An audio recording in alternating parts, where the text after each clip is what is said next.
Mr. Olympia 1993 wasn't just another edition of the biggest bodybuilding competition in the world. For many fans and experts, it stands as a true turning point in the sport's history. It was a night that reset standards, raised expectations, and made it clear that professional bodybuilding was entering a whole new era. But what exactly made this event so special? Organized by the IFBB, the contest took place on September 11, 1993, at the legendary Atlanta Civic Center in Atlanta, Georgia.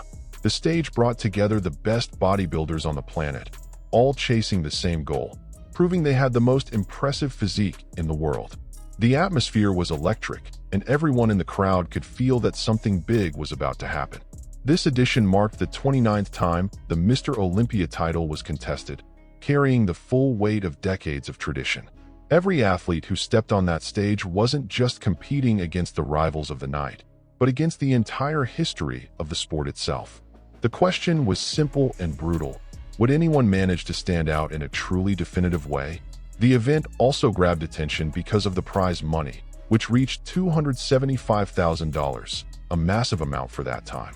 That alone showed how bodybuilding had already become a global spectacle, attracting media coverage, sponsors, and fans from all over the world. Mr. Olympia was no longer just a contest. It was the ultimate symbol of physical excellence. The 1993 Mr. Olympia went down in history because it fully cemented what many call the mass monster era. Up until that point, bodybuilding still lived in a balance between aesthetics, symmetry, and size. But that night made one thing clear: the sport was changing direction. From then on, extreme mass would carry far more weight in the judging criteria. For the first time, the audience saw a physique on stage weighing close to 260 pounds, about 118 kilos, displayed with a level of definition that simply hadn't existed before. This wasn't just a big body. It was massive, thick, dry, and terrifyingly conditioned. Something many people believed was beyond the limits of the human body at that time. That visual shock had an immediate impact. Fans were blown away, judges were forced to rethink standards, and athletes realized the game had completely changed. The question stopped being, who's the most aesthetic? And became, how far can the human body really go? Mr. Olympia 1993 didn't just crown a champion. It redefined what winning actually meant.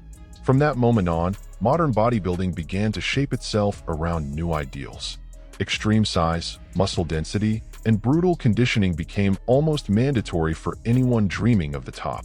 Many athletes who would shine in the years that followed adjusted their training paths precisely because of what they witnessed on that stage. By the time 1993 arrived, Dorian Yates was no longer a prospect. He was coming off an impressive run, including a second-place finish at the 1991 Mr. Olympia, losing only to the legendary Lee Haney, plus a win at the 1991 Night of Champions, which firmly put him on the global radar. It was the clear warning sign that something huge was coming. In 1992, Yates backed all of that up by winning his first Mr. Olympia title in Helsinki, Finland. And there's an important detail here. That victory happened outside the United States, far from bodybuilding's traditional center. Even so, he dominated the stage and proved that his physique represented something completely new for the sport. But here's what separates ordinary champions from historic ones. Even as the reigning Mr. Olympia, Dorian Yates didn't feel safe. He genuinely believed he could still be beaten. That insecurity wasn't weakness, it was fuel. Instead of relaxing, he decided to push the bar even higher. As he began his preparation for 1993, Yates made a crucial decision: not to reinvent everything, but to optimize what already worked. No radical changes, no risky experiments. The strategy was simple and incredibly smart. Take the winning formula from 1992 and make it even sharper, more precise, and far more dangerous for his competitors. The biggest innovation in that prep came from total control over his progress. Yates started doing weekly visual check-ins, taking photos of his physique and comparing them to previous weeks. This simple method allowed for precise, almost surgical adjustments, making sure every phase of the prep was exactly where it needed to be. He wasn't training blind. Everything was tracked, analyzed, and corrected. Another impressive detail is that he started this prep about 7 to 8 pounds heavier than the year before, roughly 3 to 4 kilos of additional real muscle. For an elite athlete, That's massive. This wasn't water retention or temporary weight. It was true muscle built through years of consistency, discipline, and smart planning. The year 1993 was also described by him as almost perfect. No injuries, workouts flowing smoothly, diet dialed in just right, recovery on point, and even life outside the sport fully balanced. All of that created something extremely rare in professional bodybuilding, an athlete managing to align body, mind, and routine at the same time. And the result of that combination was devastating for the competition. This prep didn't just refine Dorian Yates' physique, it locked in a method that would make him nearly unbeatable on stage.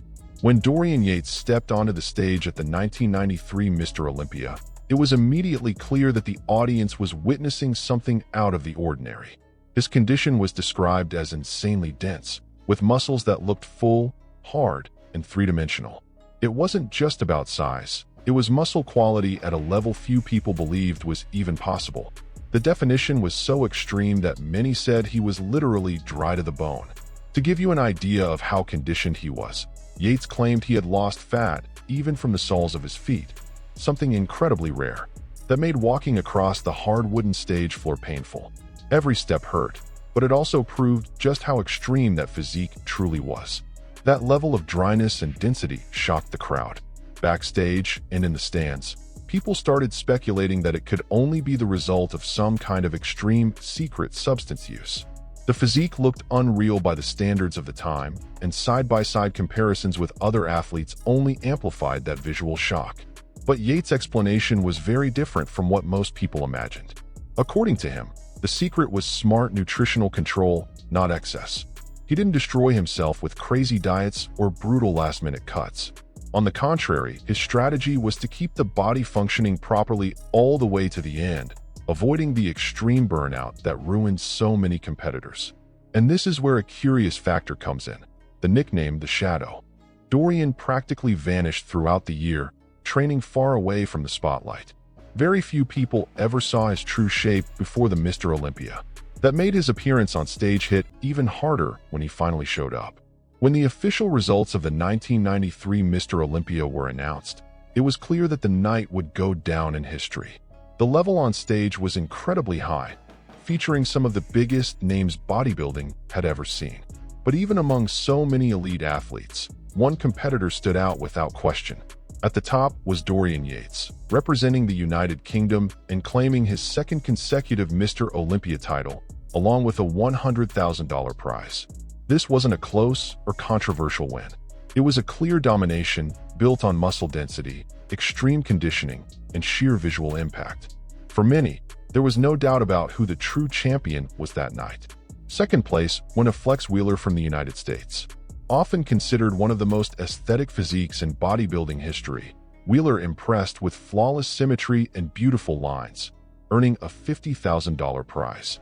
The clash between aesthetics and mass was right there on display, sparking debates that still continue among fans and experts today. Third place was taken by Sean Ray, also from the United States, known for his consistency and balanced physique. Right behind him came Lee Labrada in fourth place, one of the greatest symbols of the aesthetic era, followed by Kevin Levrone, who rounded out the top 5 with his explosive look and frightening potential. Completing the top 6, Paul Dillett from Canada stood out for his sheer size and impressive structure, even though he was still refining his overall presentation. Beyond the fight for the title, the 1993 Mr. Olympia was also marked by competitors carrying deep personal stories, some inspiring, others tragic. One example is Charles Claremont, who achieved the best placing of his entire Mr. Olympia career that night. For many athletes, reaching that level alone was already a personal victory, and his performance was widely recognized by fans. Another symbolic moment of the night was Lou Ferrigno's final appearance on the Mr. Olympia stage. Even finishing in 10th place, his presence carried enormous historical weight. Ferrigno wasn't just another competitor.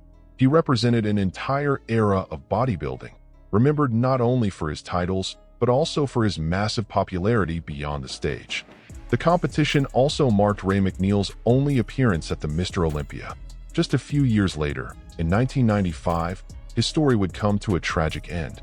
Knowing that today gives his presence in 1993 an even deeper meaning, turning that performance into a definitive record of his time on the sport's biggest stage.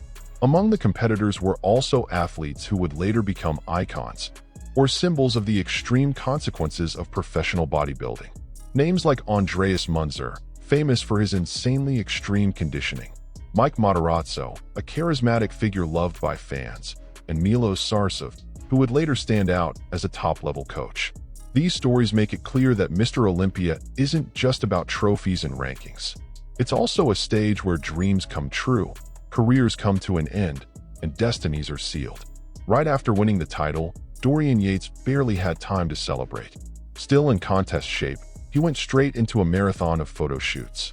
The physique he brought to the 1993 Mr. Olympia had to be captured while it was still at its absolute peak, exactly as it had shocked the world on stage. Magazines like Flex magazine and the entire Weider empire were fighting for every single shot. This wasn't just another champion being photographed. This was the living symbol of a new era in bodybuilding.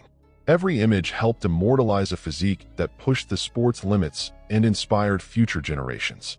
Yates stayed in California for about 10 to 14 days, handling media obligations and solidifying his image as the man to beat. After that, he returned to England, far away from the spotlight, back to where the real work happened. There was no glamour there, just total focus on the next goal. Back in Birmingham, he returned to his routine at the legendary Temple Gym.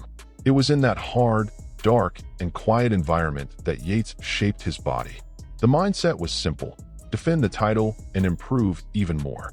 For him, winning never meant stopping. It meant starting all over again, at an even higher level.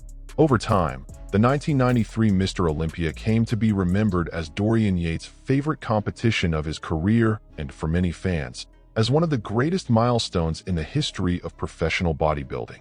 The 1993 Mr. Olympia wasn't just about who won or who lost.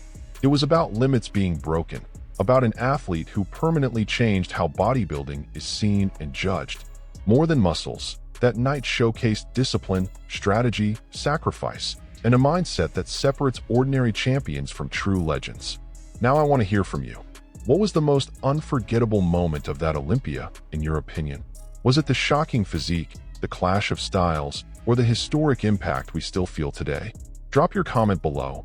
Your perspective is part of this conversation and helps keep the history of the sport alive. If this video brought you information, reflection, or simply made you relive one of bodybuilding's greatest moments, hit the like button right now. It helps the channel a lot to keep delivering deep, high-quality content like this. And if you want to support even more, consider becoming a channel member. Don't forget to subscribe and turn on notifications so you never miss a video about legends, historic competitions, and stories that truly shaped the world of bodybuilding. And before you go, stick around. On the end screen, there's another video from the channel that connects directly to this topic, and it might surprise you. Just click and keep the journey going. I'll see you in the next video.